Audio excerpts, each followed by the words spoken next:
Terus terang saya memang berharap bahwa kota ini terus menjadi kota metropolitan, kelompok menengahnya makin hari makin besar, lahir entrepreneur-entrepreneur baru, karena kita tahu bahwa barometer Kepri salah satunya adalah Batam. Kalau Batam maju, insya Allah Kepri juga akan maju.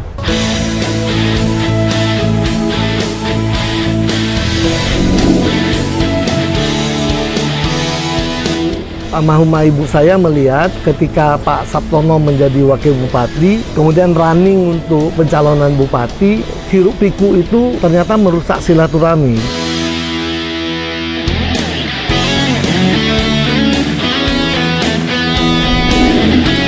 Tentang pribadi, saya masih nyaman jadi anggota dewan.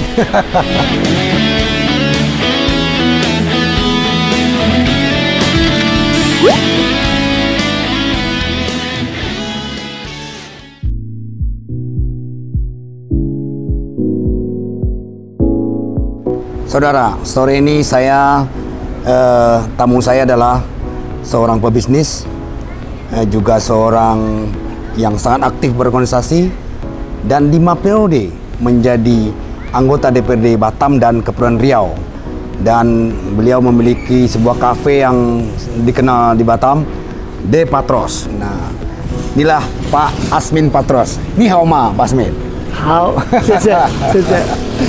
Ya, Pak Asmin. Apa kabar, Pak? Alhamdulillah baik. Ya, baik. Pak Asmin, ini kan Pak Asmin kan pergaulannya kemudian begitu luas, aktif di Perbasi, di PMI, di PSMTI, kemudian menjadi anggota DPRD. Tidak tertarik menjadi calon wali kota Batam? Ya, terus terang karir politik itu adalah tentu meraih jabatan tertinggi ya. Jabatan tertinggi itu memang kalau di politik itu tentu jabatan publik ya, bisa sebagai wali kota, bisa sebagai gubernur atau sebagai wakilnya ya. Hanya saja dalam perjalanan kehidupan politik ini kita ini harus juga mengukur diri sendiri gitu ya. Saya bersyukur sama Tuhan sudah diberi kesempatan menjadi anggota DPR selama 5 periode ya. Yaitu sekitar 15 tahun di kota dan sekarang sudah tahun ke-8 di provinsi. Terus terang saya mensyukuri nikmat yang diberikan oleh Tuhan, dan memang setiap kali pilkada saya selalu didorong-dorong. Hampir setiap kali pilkada, apakah itu didorong ke tingkat kota, didorong ke Kabupaten Lingga, termasuk didorong juga menjadi calon wakil gubernur di Provinsi Kepulauan Riau. Tapi saya terus melakukan introspeksi. Dan saya menyampaikan kepada pimpinan partai, ya kita serahkan kepada lembaga survei lah. Coba disurvei dulu. Kalau memang survei ternyata memang kita ini dikehendaki oleh rakyat, ya tentu tidak ada kata pilihan lain ya. Tapi sampai hari ini saya terus terang pribadi mesti mengatakan bahwa saya masih nyaman jadi anggota dewan. Saya masih nyaman jadi anggota dewan. Sekalipun saya tahu bahwa sebagai anggota dewan, tentu kemampuan saya untuk membantu masyarakat itu terbatas. Karena anggota dewan tidak seperti wali kota dan wali kota, tidak seperti gubernur dan wakil gubernur yang punya hak budgeter yang lebih besar. Ya. Maka sebagai anggota dewan kami sudah dapat membantu masyarakat, tapi yang dibantu terbatas. Karena itu apa yang disampaikan oleh Pak Ad bahwa apakah ada terpikir untuk itu? Sebetulnya kalau dari perspektif kita ingin berbuat lebih banyak, ada juga pemikiran. Ya kalau kita bisa menjadi eksekutif, tentu kita bisa membantu lebih banyak masyarakat yang membutuhkan. Tapi tahun 2015 Pak Asmin sempat ikut dalam bursa wali kota, tapi tidak memenuhi fit and proper test dari PDIP malah waktu itu. Ya. Kenapa Pak Asmin? Ini kan masih ada peluang sebenarnya untuk maju sebagai calon wali kota gitu, supaya masyarakat Batam juga punya banyak pilihan. Terus terang saja, saya dulu dengar nasihat ibu saya, almarhumah ibu saya, karena almarhumah ibu saya melihat ketika Pak Sabtono menjadi wakil bupati, kemudian running untuk pencalonan bupati, ibu saya melihat bahwa hiruk pikuk itu ternyata merusak silaturahmi. Merusak silaturahmi para kandidat sampai ke grassroots yang para pendukung. Nah, dari situ ibu saya bilang, udahlah cukup abang kamu aja lah. Ya, kalau Asmin mungkin konsisten saja di dunia DPRD, ya walaupun sedikit membantulah dengan baik. Nah, itu pesan ibu saya, sehingga pada saat itu saya memang tidak meneruskan proses pencalonan, termasuk tidak mengikuti fit and proper di PDI Perjuangan. Walaupun waktu itu kesempatan sangat terbuka gitu ya. Nah, di pemilu 2024 ini memang ada perintah dari partai supaya kader-kader yang berpotensial itu tidak diam tapi ikut terpanggil masuk di dalam pemilihan. Nah, saya menjawab kepada pimpinan partai bahwa kita kan yang mengatakan kita ini diterima itu bukan kita sendiri, tapi mesti dari masyarakat. Bagaimana membuktikannya? Antara lain menggunakan instrumen survei. Instrumen survei inilah yang nanti akan menjawab apakah kita ini memang layak untuk dicalonkan atau bagaimana. Tapi Pak Asmin kenapa kurang yakin ya, kurang pede terhadap kemampuan Pak Asmin sendiri untuk menjadi orang nomor 1 di Batam? Sementara Pak Asmin punya modal sosial, aktif di bermacam-macam organisasi, sering MC juga, dan dekat dengan berbagai kalangan, tidak hanya kalangan Tionghoa gitu. Sementara belakangan juga terdengar kabar, ya lembaga survei mohon maaf ada juga yang bisa dibeli gitu. Jadi kenapa tidak yakin terhadap kemampuan Pak Asmin? Perlu Pak Ad ketahui bahwa sebagai seorang politisi yang memodalkan popularitas saja tidak cukup. Popularitas itu dia tidak selalu berbanding lurus dengan elektabilitas. Dia dikenal tapi belum tentu dipilih. Belum tentu dipilih. Nah, saya alhamdulillah kalau bilang dikenal sangat cukup dikenal, tetapi kalau soal dipilih tentu banyak faktor-faktor lain. Maka terus terang untuk memastikan itu saya tetap menunggu hasil survei. Ya, sekalipun hari ini di beberapa media, di kelompok masyarakat, saya mungkin dianggap salah satu kandidat wakil wali kota yang cukup kuat ya, karena konstituen pendukung saya jelas dan sebagainya. Tetapi ya lagi-lagi ini harus melalui survei, karena lagi-lagi kita ini kan mau memimpin nih, bukan mau memimpin suatu etnis atau suku tertentu, tapi kita ingin memimpin kota Batam dengan sebaik-baiknya. Seandainya Pak Asmin jadi wali kota ini, apa kira-kira yang dibutuhkan kota ini supaya lebih maju dan lebih hebat? Karena kita berhadapan dengan negara maju seperti Singapura dan Malaysia. Apa kira-kira yang ada dalam ide Pak Asmin ya mengembangkan kota ini? Ya, terus terang kita harus akui hari ini wali kota Pak Rudi telah membangun infrastruktur yang sangat baik ya. Terus terang infrastruktur salah satu kota yang bisa menarik investasi itu orang melihat dari infrastrukturnya. Dan Pak Rudi memilih isu membangun infrastruktur itu menjadi utama, dan ini berhasil.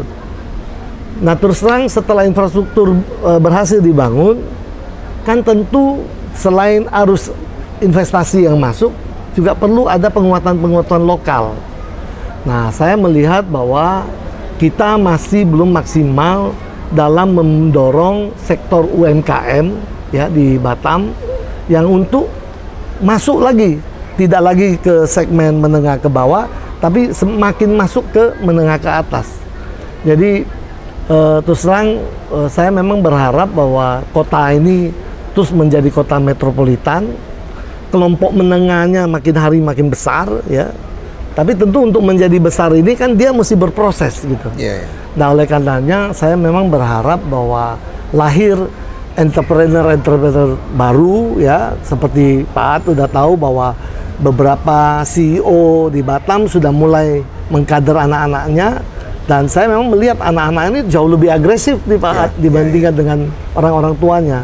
Nah, sehingga saya berharap dengan kehadiran entrepreneur muda ini membuat suasana Batam, karena kita tahu bahwa barometer Kepri salah satunya adalah Batam. Jadi kalau Batam maju, insya Allah Kepri juga akan maju. Pak Asmin, ngomong soal ke posisi Pak Asmin di DPRD ya, DPRD Kepri, Komisi 2 ya Pak Asmin ya. Nah, salah satu yang sampai hari ini belum berkembang secara maksimal dan malah menunjukkan tanda-tanda mismanagement dan salah kelola itu BUMD. Nah, rata-rata BUMD di Batam dan Kepulauan Riau ini masih belum menunjukkan performa yang baik yang menggerakkan sebagai badan usaha milik daerah. Bagaimana menurut Pak Asmin? Jadi begini Pak, setelah saya menjadi anggota DPRD Provinsi, saya memang melihat, wah ternyata jumlah BUMD yang didirikan itu cukup banyak dulu. Ya. Karena didirikan cukup banyak, akhirnya tidak fokus. Terus terang, sebuah usaha kalau mau maju, mau dikembangkan satu, dia mesti fokus gitu. Nah ternyata perusahaannya ini di mana-mana ada dan masuk ke semua sektor usaha. Nah menurut saya BUMD tidak perlu masuk ke seluruh usaha, tapi usaha-usaha tertentu yang memang pertama membawa manfaat bagi mendukung sektor pendapatan daerah dari melalui BUMD. Kedua, kehadiran BUMD ini juga harus mampu menggerakkan roda perekonomian. Nah itu yang saya bilang bahwa ada sektor UMKM ini yang sepertinya sektor ini belum maksimal didukung. Ya, dulu mungkin Pak At masih ingat tumbuh berkembangnya begitu banyak usaha yang namanya rumahan, yang mereka menerima order melalui jaringan media sosial, kemudian mereka mengirim barang-barangnya ke seluruh penjuru dan itu luar biasa Batam. Tapi hari ini dengan pemerintah sudah menerapkan adanya pajak pengenaan terhadap barang yang keluar dari Batam, ini menjadi lebih sepi dan orang mulai pindah. Orang-orang yang tadi berusaha base-nya di Batam sekarang memindahkan usahanya ke Jakarta, ke kota-kota lain termasuk ke Tanjung Pinang dan juga ke Karimun. Gitu. Kembali ke soal BUMD tadi Pak Asmin. Ini yang bermasalah itu bukan hanya PT Pembangunan Kepri, BUMD-nya Kepri yang terlalu banyak tadi yang Pak Asmin bilang nggak fokus. Batam sendiri juga lebih 17 tahun dirutnya nggak pernah diganti gitu. Dan kemudian ada 10 bidang usaha yang dia kelola, tapi satu pun nggak jalan gitu. Ya. Gimana Bu? Memang saya juga sudah mendengar bahwa dalam hal ini tentu kewenangannya ada di Bapak Wali Kota ya. Kita juga berharap memang harus dilakukan semacam revitalisasi lah. Bagaimana BUMD ini yang tadinya mungkin kehadirannya. Jadi gini Pak, BUMD itu ada yang diciptakan, memang dia ini diproyeksikan menjadi profit center. Tapi ada BUMD yang dihadirkan, ini dia memang diproyeksikan sebagai stabilisator ekonomi. Sehingga dia tidak terlalu mengedepankan profit, keuntungan. Tapi bagaimana menjalankan fungsi-fungsi pemerintahan, menjaga stabilitas harga dan lain sebagainya. Oleh karena itu BUMD ini memang, mohon maaf, kalau kami dari DPRD, dari Komisi 2, rekomendasi kita itu dilikuidasi. Jadi sebagian besar BUMD yang tidak eksis itu dilikuidasi, kemudian kita membangun BUMD yang fokus saja untuk menangani beberapa usaha tertentu yang membawa prospek bagi Kepri. Tapi Pak Asmin juga mengusulkan ada BUMD baru yang berkaitan dengan migas. Yang ini ada public interest yang 10% itu seperti apa? Jadi ini memang dorongan dari pusat bahwa supaya daerah ini bisa mendapatkan bagian dari situ, daerah harus berperan. Kan tidak bisa kita ujuk-ujuk ada orang usaha di Kepulauan Riau, setiap orang usaha dari Kepulauan Riau untungnya mesti bagi ke pemerintah daerah, kan tidak boleh. Nah, pemerintah harus berperan. Nah, pemerintah berperan tidak bisa langsung pemerintahnya, harus ada badan hukumnya. Maka disarankan oleh Kementerian dan BPH Migas agar dibentuk BUMD yang khusus di bidang energi.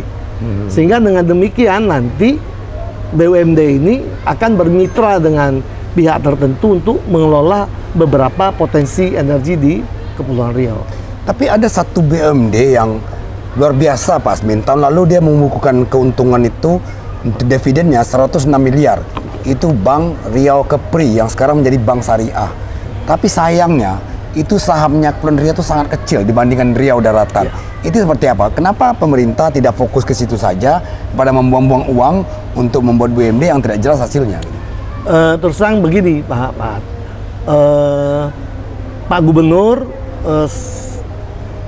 2 gubernur yang terakhir atau 3 gubernur yang terakhir memang berupaya bagaimana kemudian Bank Riau Kepri itu pelan-pelan Kepri punya satu bank sendiri. Nah, tetapi memang untuk mendirikan sebuah bank publik tentu tidak semudah membangun BPR. Kalau BPR kebetulan kita Kepri sudah punya. Nah, sebetulnya saya selalu mengatakan bahwa penambahan penyertaan modal di Bank Riau Kepri itu sama dengan memancing di akuarium. Pasti dapat punya, tinggal kita tambah modal, dividennya tambah besar, gitu. Cuma ya itu karena keterbatasan anggaran, pemerintah baik dulu waktu di kota maupun belakangan di provinsi, saya selalu menyuarakan tambah aja modalnya, karena bisnis perbankan itu bisnis yang prudent, yang aman gitu loh. Jadi kita nambah 10 miliar, tentu dividennya nanti akan bertambah. Sebetulnya saya malah mendorong kalau bisa, memang karena ini membawa nama Provinsi Kepulauan Riau, ya mungkin Pak Gubernur menginisiasi, mengumpulkan seluruh kabupaten kota, semua berkontribusi sehingga sahamnya Kepulauan Riau di Bank Riau Kepri yang sekarang menjadi Bank Syariah ini semakin besar. Karena apa? Karena lagi-lagi bisnis perbankan ini bisnis yang prudent, tidak perlu dikhawatirkan. Malah di dalam susunan direksi dan komisarisnya tidak satupun dari Kepulauan Riau, Pak Asmin. Ya memang kadang itu komposisi saham kita kan bukan pemegang saham yang bisa istilahnya, kan kalau penentuan itu kan juga ada faktor usulan dari para pemegang saham.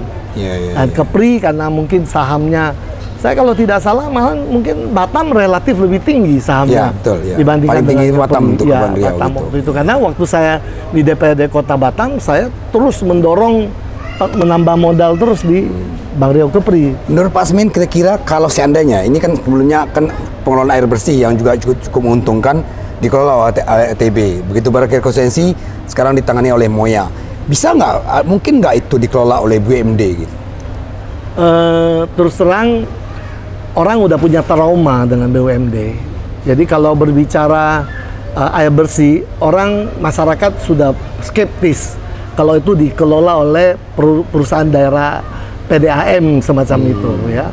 Sehingga memang saya pikir dulu Batam ketika dikelola oleh ATB bekerja sama dengan Otorita Batam dalam ini BP Batam, saya lihat mampu kok melayani masyarakat ya, dan pembangunan baru cepat kok mendapatkan pelayanan tambahan jaringan dan sebagainya.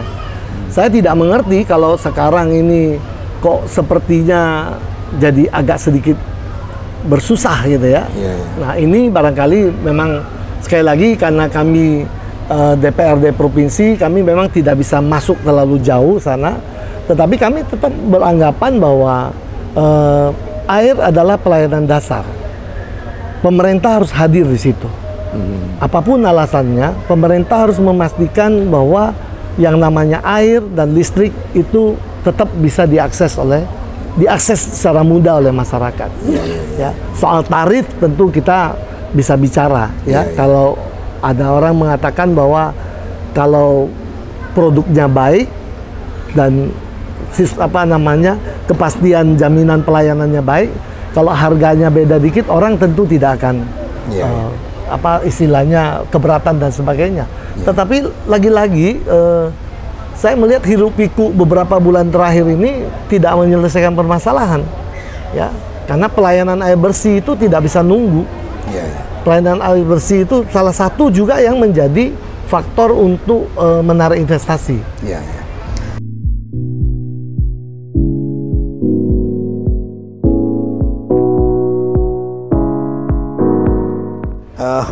Saudara, Pak Asmin Pastor ini sudah lama sekali memiliki kafe yang keren ini di Harbor Bay, namanya The Patros. Pak Asmin, kenapa namanya The Patros, memakai nama Pak Asmin? Ya, jadi terus terang ketika kami ingin membuat sebuah tempat usaha, sebetulnya dilatar belakangi oleh kami kan politisi. Saya politisi, Pak Suryo politisi, ada teman saya yang pengusaha. Terus kita kan orang politik sering mengentertain tamu ya kan, dengan tertamu. Saya bilang sama Romo, Moh, daripada kita bolak-balik entertain tamu kita di tempat orang lain, mau kita bikin yuk. Bikin di mana? Bikin di Habibie gini. Oke. Akhirnya Romo ikut bersama teman saya. Nah, kita membangun ini. Niatnya tadinya memang untuk istilahnya tempat berkumpul-kumpul dengan konstituen kita. Tahu-tahu ini iseng-iseng berhadiah, Pak. Ya, ketika tahun kami awal-awal 2009 kami mulai membangun ini, ternyata The Patros ini menjadi salah satu tempat kunjungan wajib bagi orang yang datang ke Batam. Dulu sampai ada yang mengatakan gini, kunjungan wajib pertama Golden Prawn Seafood, tapi kemudian suasana kafe mesti datang The Patros. Nah, kami memang menikmati itu sampai kemudian COVID melanda Batam. Pak Asmin, tidak banyak tokoh politik ya yang punya jaringan komunikasi dengan banyak pihak di luar partainya gitu. Pak Asmin juga dekat dengan Romo Suryo, dekat dengan Pak Asman, dekat dengan banyak kalangan, dengan para pengusaha gitu. Ini menjadi modal sosial. Terus Pak Asmin juga sering menjadi MC gitu. Sejak kapan nge-MC itu, Pak? Saya terus terang MC ini berangkat dari kegelisahan saya waktu tahun 91 saya pindah ke Batam. Saya menghadiri undangan pesta kawin, ada pesta ulang tahun. Saya lihat kok acaranya datar-datar saja gitu ya. Sampai suatu hari ada teman saya, Pak Subanartono, ibunya mau merayakan ulang tahun. Saya bilang sama dia, saya bilang kalau Bapak percaya sama saya, biar saya yang ngatur acaranya. Saya bikin acaranya, konsepnya, saya yang bawain acaranya sekaligus. Mulai dari hari itu sampai sekarang, saya masih sering diminta untuk jadi MC. Tapi makin berkurang sejak jadi anggota DPRD ya? Ya, karena mungkin orang takut mau bayar mahal. Padahal saya tidak sih. Saya sih terus terang kalau kegiatan sosial hampir saya tidak pernah meminta bayaran kalau kegiatan sosial. Apakah itu misalnya dalam rangka menghimpun dana untuk bangun rumah ibadah atau untuk sekolah dan sebagainya. Tetapi ya masih ada juga lah. Masih ada juga ya. Tapi lagi-lagi Pak, karena kecintaan saya dalam dunia profesi sebagai seorang master ceremony ini, kadang-kadang harga bukan sesuatu yang menjadi utama bagi saya. Ya. Sekarang sudah ada persatuannya, Perwara namanya. Ya, saya juga ada di dalam itu. Dan Pak Asmin juga sebagai pembina situ ya. Bagaimana Pak Asmin melihat ini, kan juga orang mesti paham soal public speaking, harus ngerti soal protokoler acara, sehingga peran MC itu sangat penting lancar dan suksesnya sebuah acara gitu. Ya, memang keberhasilan sebuah acara itu salah satu faktor penentunya itu di pembawa acara. Dan saya bersyukur Batam setelah mengalami perkembangan sekian lama ini banyak sekali muncul para pemandu acara yang berbakat, yang bagus-bagus, yang multi talenta. Nah, dan berhimpun di Perwara. Kami juga senang karena berhimpun di Perwara, dan Perwara punya grup komunikasi yang baik. Sering juga yang junior-junior itu minta sharing ke senior-senior ya, termasuk Pak Guntur, Pak Buralimar, Pak Ardi Winata dan sebagainya. Ini kita semua merasa terpanggil. Tetapi sekali lagi Pak, bahwa sama dengan jurnalis, pembawa acara itu juga sebuah profesi yang sangat mulia. Sangat mulia, bukan hanya cuma mulia dalam arti tugas dan tanggung jawabnya bagaimana mengelola sebuah kegiatan, tetapi juga sekali lagi bahwa profesi ini juga bisa sangat membantu program-program pemerintah dalam hal sosialisasi berbagai macam kebijakan. Seperti contoh kemarin waktu COVID, banyak sekali teman-teman yang terpanggil untuk ikut bagaimana melakukan campaign dan lain sebagainya. Terakhir Pak Asmin, kenapa hobi mengkoleksi jam tangan ya? Gini, saya waktu kecil tidak punya jam tangan, ya. Jadi saya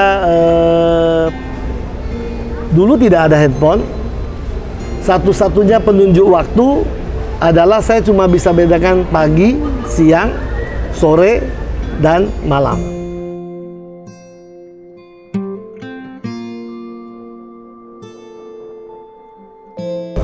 Karena aktivitas saya harus membantu ibu saya jual kue.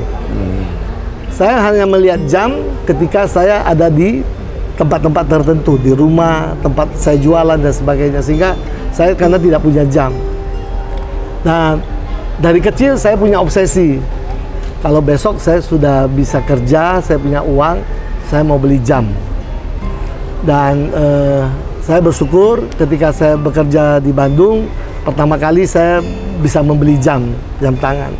Dan jam tangan itu karena dia menjadi sesuatu yang selalu mengingatkan kita, karena kita tiap hari pasti harus melihat jam, maka saya tuh terinspirasi bahwa ini sepertinya jam ini perlu saya kumpulkan sehingga banyak momentum-momentum dengan jam-jam tertentu misalnya.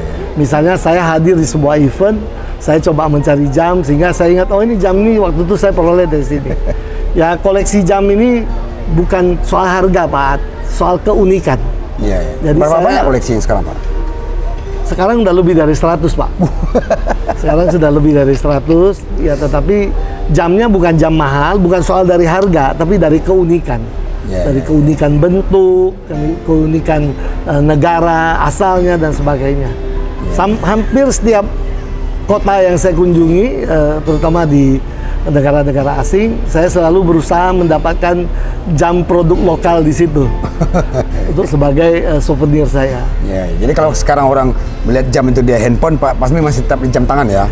Jam tangan masih ada, tapi tetap sebetulnya yang ini jadi pemanis saja sih. Tetap sekarang kan udah handphone semua nih, ya kan?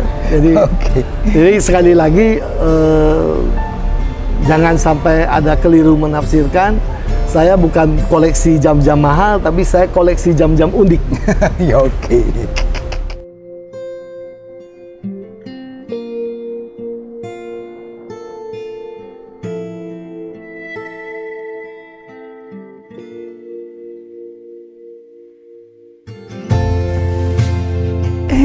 Oke, saudara, begitulah obrolan saya dengan Pak Pasmin Patros.